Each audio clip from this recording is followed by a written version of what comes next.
I Danmark har vi nogle symboler, som vi tager for givet i vores hverdag. Men de betyder noget helt særligt. Men hvor kommer de fra? Hvordan har de forandret sig gennem tiden? Og hvad betyder de for os i dag?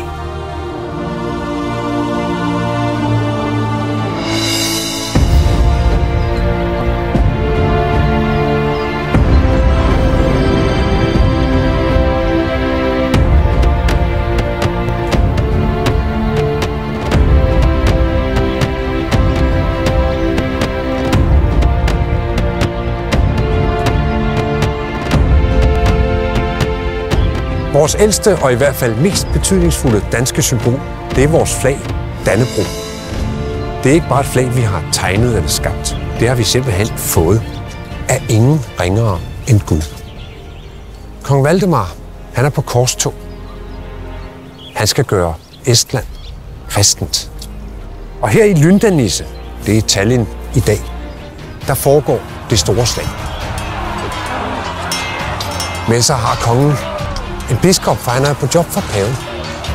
Men slaget går faktisk ikke særlig godt. Det går faktisk rigtig skidt. Og noget skal der ske.